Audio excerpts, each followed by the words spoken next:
자, 화면을 보면서 목사님과 같이 읽을게요. 자, 시작. 보아라, 한 왕이 일어나 정의로 다스리며 통치자들이 공평하게 재판할 것이다. 통치자마다 바람을 피하는 곳 같겠고 폭풍우 속의 피난처 같을 것이다. 그는 또한 메마른 땅의 시냇물 같을 것이며 사막의 큰 바위 그늘 같을 것이다. 보는 자들의 눈이 흐려지지 아니하고 듣는 자들은 귀 기울여 들을 것이다. 성질이 급한 사람도 깨달음을 얻고 말을 더듬는 사람도 또렷하고 빠르게 말할 수 있을 것이다. 더 이상 어리석은 사람을 훌륭한 사람이라고 부르는 일도 없고 악한 사람을 존경하는 일도 없을 것이다. 어리석은 사람은 어리석은 말을 하며 마음으로는 악한 일을 꾸민다. 잘못된 일을 하려 하고 여호와 앞에서 말을 함부로 한다. 굶주린 사람에게 먹을 것을 주지 않고 목마른 사람에게 물을 주지 않는다. 악한 사람은 악을 도구처럼 이용한다. 그는 가난한 사람들의 물건을 빼앗을 궁리를 하고 그들에게 거짓말을 하여 망하게 한다. 그러나 의로운 지도자는 선한 일을 계획하고 그 선한 일을 행함으로 굳게 선다. 네. 그림 볼까요? 자, 우리 친구들 한 주간 동안 잘 지냈는지 모르겠어요. 자, 화면에 여러분이 잘 아는 얼굴이 나오죠? 누구죠? 네, 일본의 아베 총리, 또 트럼프 대통령이 나오고 있어요. 이번 주에 일본 아베 총리가 건강상의 이유로 총리직을 사임한다는 뉴스가 나왔어요. 7년 넘게 총리직을 수행했었죠. 사임한다고 하니까 참 여러 생각이 들고 다음 총리는 좀 사이가 한국과 좋아질 수 있는 포용적인 사람이면 좋겠다 하는 마음으로 기도를 하게 됐어요. 미국도 대통령 선거를 앞두고 있죠. 트럼프가 재집권할지 아니면 바이든이 될지 세상의 온통 이목이 다 쏠려 있습니다. 왜냐하면 강대국 지도자가 누구냐에 따라서 그 나라는 물론이고 세계 전체가 영향을 받기 때문이에요. 나라에서 가장 큰 영향을 미치는 사람은 통치자예요. 세계의 대통령, 총리, 왕 같은 사람들이죠. 그들은 다 열심을 내서 통치를 한다고 하는데 의로운 통치자, 선한 통치자는 참 드물어요. 이기적인 권력자, 욕심 많고 백성들을 힘들게 하는 그런 통치자가 참 많죠. 행복한 나라란 선하고 의로운 지도자가 나라를 다스리는 그런 곳인데 유다조차도 자기 욕심만 채우는 왕들이 있어서 백성들은 날마다 신음을 했어요. 자, 말씀 볼까요? 자, 읽어볼게요. 시작. 보아라, 한 왕이 일어나 정의로 다스리며 통치자들이 공평하게 재판할 것이다. 자, 여기서 보아라 이 말은 여러분이 학교 수업할 때 딴짓하면 선생님이 뭐라 그래요? 주목! 이러죠? 그 말이랑 똑같아요. 주목해. 이제 한 왕이 일어날 거야. 앞으로 유다를 다스리는 한 왕이 나타날 텐데 그는 이전 왕하고 다르다는 거예요. 정의롭게 나라를 다스리고 또 그 신하들도 아주 공평하게 재판을 하는 시대가 온다는 거예요. 우선 이 왕은요. 하나님을 철저히 믿고 신뢰했던 히스기야를 말하고 있어요. 히스기야는 아버지 아하스를 뒤어 왕이 되었는데 유다 땅 전역에 우상을 섬기던 제단을 없애고 폭력적인 강대국 앗수르를 섬기지도 않았어요. 그러자 앗수르에서 이것들 봐라. 유다 한번 손 좀 봐줘야겠네. 그래가지고 랍사게의 장수와 함께 수십만의 군사를 보내서 예루살렘을 전부 다 포위시켰어요. 그래서 장수 랍사게는 외국어도 잘하는 사람이야. 자기 나라 말은 아람어인데 히브리 말도 잘했어요. 그래서 이스라엘 백성들이 겁먹으라고 히브리 말로 막 욕을 막 하는 거야. 공포심을 심어주기 위해서 성벽 맞은편에서 다 들리게 우리말로 하면 한국말로 다 욕을 하는 거야. 여러분 가장 큰 욕에는 뭐가 들어가요? 자, 아침부터 미안해요. 요런 게 들어가죠? 네. 근데 뭔지 말은 안 할게요. 랍사개가 한 욕 중에는요, 이 말이 많이 들어갔어요. 자, 그 말만 빼고 대충 이런 내용이었어요. 야, 너네들 뭐? 여호와를 의지해? 히스기야가 그러던? 웃기지 마. 우리 아수르를 이긴 나라는 한 나라도 없었어. 한번 붙어볼까? 우리 아수르 신이 센지 아니면 너네 여호와가 센지. 좋은 말 할 때 항복해. 안 그럼 다 죽여. 여러분, 이런 말 들으면 만약에 학교에서 일진이 나한테 와가지고 협박을 하면 무서워요, 안 무서워요? 무섭겠죠. 맞아요.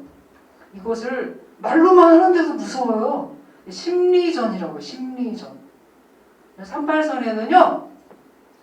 대남선전 확성기가 있어요. 북한에서 막 이렇게 남한에 있는 훈장병 여러분 오늘도 막 이렇게 하면서 사람을 되게 살살 겁먹이는 되게 무서워요.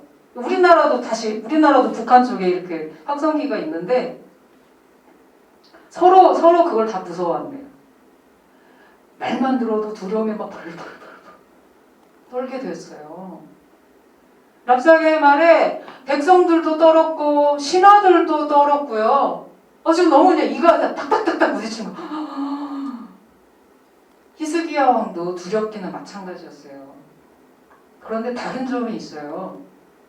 믿음 없는 왕은 두려울 때 항복을 한다거나 뭐 조공을 바친다거나 아니면 다른 강대국 이집트에 사신을 몰래 보내가지고 아수르가 우리를 괴롭혀요. 우리를 건져주세요.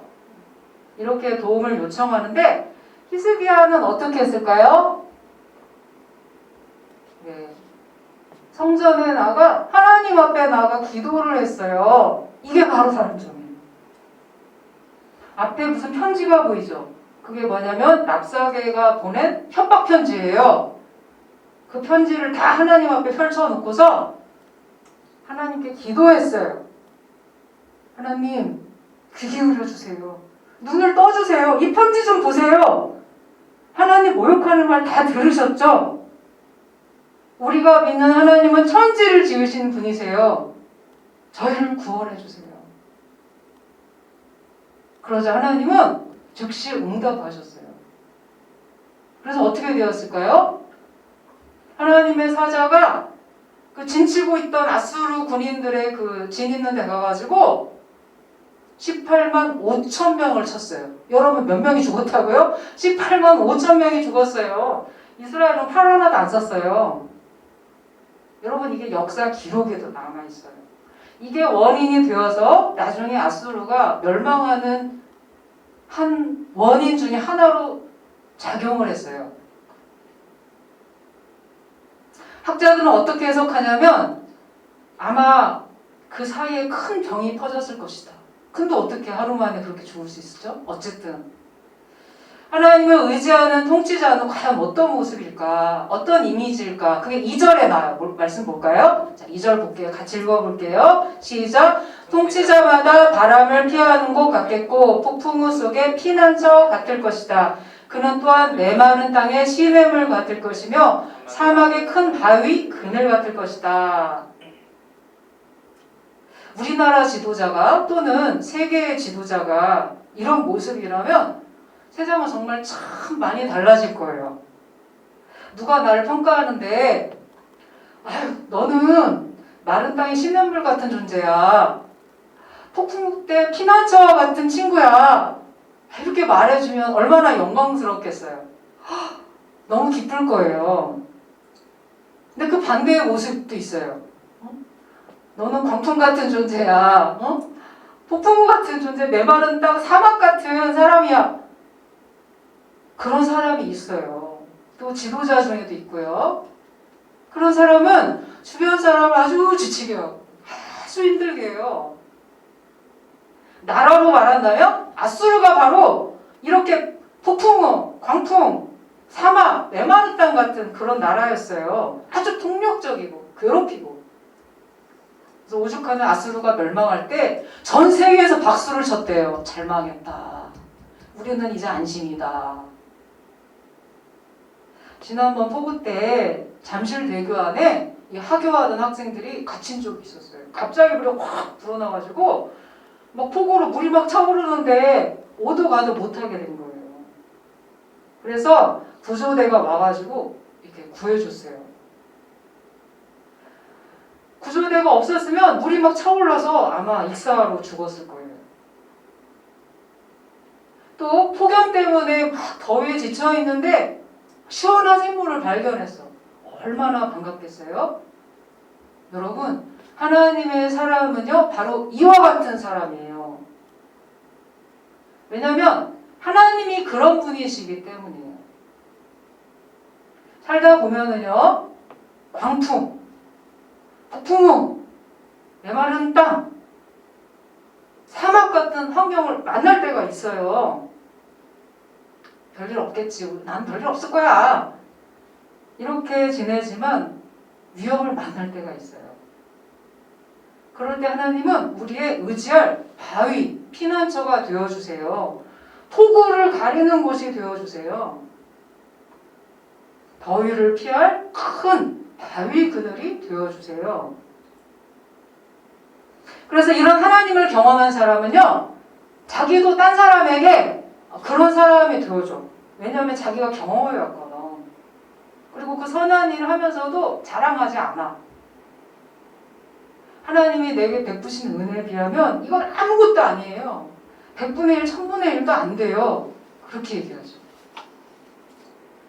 자, 말씀 볼까요? 자, 시작. 보아라, 한 왕이 일어나 정의로 다스리며. 아니, 좀 전에. 네. 이 왕은 또 누구를 얘기하냐면 신약시대 왕으로 오신 예수님을 말해요. 예수님은 어떤 모습으로 왔어요? 연약한 아기의 모습으로 오셨죠. 천사들이 목자들에게 나타나서 너희들에게 기적 같은 광경이 있을 텐데 그건 바로 구유에 누인 아기다. 그게 표적이라고 했어요. 아니 이렇게 아무것도 아닌 그 말밥통 같은데 애가 이렇게 있는데 그게 무슨 기적이에요. 그런데 하나님이 말씀하신 기적은 바로 그거였어요. 제가 깐나매기를 구해오고 싶어도 못 구해오겠더라고요. 그래서 인형을 데려왔는데요. 네.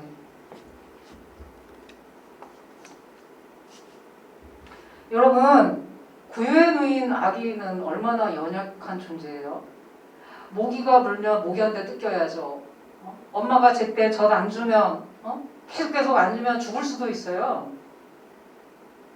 그런데 우리에게 오신 왕이 이렇게 진짜 너무너무 약한 아기 모습으로 오신 거예요. 자, 아기를 더 보여달라는 요청이 있어서 제가 좀 더 보여드릴게요. 얘는 조금 좀 큰 애 같아요. 한 석 달 지난 것 같아요. 네. 어쨌든 잘 보이죠? 네. 왜 이렇게 아기 모습으로 오셨을까? 아주 위풍당당한 완전 그 전쟁 영웅처럼 오시면 딱 좋잖아요. 멋있고. 그리고요, 왜 그러시냐면요, 누구라도 가까이 오게 하기 위해서예요. 누구라도. 자, 애기 잠깐 재우고요. 예수님은 십자가에 달리셨을 때에도요, 아주 약한 모습이셨어요. 로마 병정이 찌르면 찔리고, 네. 채찍질하면 채찍질을 받고, 못 박으면 못 박히시고. 아니, 예수님은 죽은 사람도 살리고 수많은 사람의 불치병을 그렇게 고치신 분이신데 자기 자신을 위해서는 아주 한 개의 기적도 일으키지 않으셨어요. 한 가지 일만 했어요. 한 가지 일만. 그게 뭘까요? 하나님께 순종하는 일. 하나님만 의지하고 순종하는 삶을 우리에게 돈으로 보여주셨어요. 그래서 예수님 우리가 어떤 분이시냐면요, 광풍을 피하는 곳, 폭우를 가리우는 곳, 마른 땅에 시냇물 같고 피곤한 땅에 큰 바위 그늘 같은 분이 되어주셨어요. 자, 하나 볼까요? 자, 이게 만화 철로 역정인데요. 만화가 최철균 작가가 그렸대요. 하나님은 의로운 통치를 이 땅에 어떻게 이루어 가실까요? 예수님이 아직 재림은 안 하셨잖아요. 그러면 지금 예수님이 쉬고 계실까요? 그렇지 않아요. 하나님은 손발이 없으시다는 유머가 있어요. 그래서 어떻게 다스리시냐면 하나님을 경험한 사람을 통해서 다스리신대요. 자, 최철규 만화가 그린 이 철로 역정은요, 이게 6년인가 7년에 걸쳐서 그렸대요. 원래는 어떤 작가였냐면, 여러분, 좀 말하기가 그런데 성인 만화를 그리던 사람이었어요. 성인 만화 시리즈 9개가 나와 있대요, 이미. 이분 이름 검색해보면. 교회 다니는 집사님이었지만, 성인 만화를 그려야 돈을 좀 더 많이 벌거든요. 그래서 그걸 그렸는데 어떤 큰 병에 걸리시고 하나님이 고쳐주시고 그 과정을 통해서 이제 더 이상 이렇게 살지 말아야겠다 생각해서 하나님의 영광을 드러내는 손이 되어야겠다 생각해서 기독교 만화를 그리시게 됐대요. 근데 이거 그리는데 6년 걸리고 그렸는데 진짜 돈은 성인 만화 그릴 때 5분의 1밖에 못 번대요. 기독교 만화를 그리면요. 시장이 적기 때문에. 그래서 이분이 세상의 손발이었거든요. 근데 지금은 하나님의 손이 되었어요. 자기 재능을 통해서 하나님을 전하는 사람이 되었어요. 자, 여러분도 각자 재능이 있고 지식이 있고 여러분만 실력이 있을 텐데 이것을 하나님의 손발이 되는데 사용해야 돼요. 자, 읽어볼까요? 말씀. 시작. 존귀한 자는 존귀한 일을 계획하나니 그는 항상 존귀한 일에 서리라. 자, 이거는 어른들 보는 개역 성경 말씀을 옮긴 거예요. 여러분이 본 8절 쉬운 성경이랑 좀 다른데 이게 더 번역이 좋은 것 같아서 이걸 읽었어요. 내가 좋은 일을 하려면요, 먼저 자신이 존귀해져야 돼요. 내가 더러운 사람인데 좋은 일을 할 수 있을까요? 못해요. 타락한 사람이 어떻게 좋은 일을 할 수 있겠어요? 그래서 하나님은 예수님을 세상에 보내주셨어요. 존귀한 사람이 되라고. 예수님 믿고. 내가 사는 게 그냥 먹고 사는 그 일 해결만을 위해서 존재한다면 얼마나 초라하겠어요. 그러나 예수님은 우리를 아주 존귀하게 변화시키셔서 존귀한 삶을 살게 해주세요. 내가 옛날에는 몰랐던 그런 목적을 발견하게 해주시고 내가 이제는 좀 다르게 살아야겠다 이런 생각도 우리에게 주시고요. 그런데 우리 소녀부 친구들 모두가 존귀한 사람이에요. 그런 자부심을 가져야 돼요. 존귀한 사람은 존귀한 일을 하게 되어 있어요. 자, 기도하고 주기도 예배를 마칠게요.